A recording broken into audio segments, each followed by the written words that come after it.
کچھ تکلیفیں ہمارا امتحان لینے نہیں بلکہ اپنے ساتھ جڑے لوگوں کی پہچان کرانے آتی ہیں۔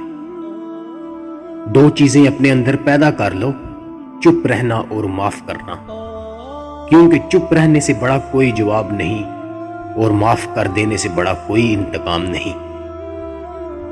بات علم سے کرو، طاقت کا سہارا نہ لو، کیونکہ طاقت کتنی بھی بڑی کیوں نہ ہو، علم کے آگے چھوٹی ہو جاتی ہے۔ کامیاب لوگ اپنے فیصلوں سے دنیا بدل دیتے ہیں اور کمزور لوگ دنیا کے ڈر سے اپنے فیصلے بدل دیتے ہیں۔ وہ بندہ دولت، عزت اور صحت کی خواہش چھوڑ دے جو بخیل ہے اور ہمیشہ اپنے حق سے زیادہ کا امیدوار ہے۔ دولت کا مستحق صرف سخی انسان ہے۔ جب کوئی شخص خود اپنی تعریف کرے تو اس کا وقار ختم ہو جاتا ہے۔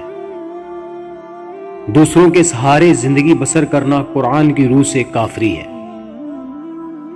زندگی کا راز یہی ہے کہ جہاں رہو، جس حال میں رہو، خوش رہو، مطمئن رہو۔ آج کا انسان اپنی روزی کی فکر میں رزق تلاش کر رہا ہے اور اپنے رازق کو بھول بیٹھا ہے جو اسے رزق دیتا ہے۔ جب شاعر کی آنکھیں کھلی ہوتی ہیں تو دنیا کی بند ہوتی ہیں، اور جب شاعر کی آنکھیں ہمیشہ کے لیے بند ہو جاتی ہیں تو دنیا کی آنکھیں کھل جاتی ہیں۔ نعمت کے بعد انسان کو ظرف نصیب نہ ہو تو نعمت لعنت بن جاتی ہے۔ غلامی بہت بڑی لعنت ہے۔ غلامی زبان سے وہ کچھ کہلوا سکتی ہے جو انسان نہیں کہنا چاہتا۔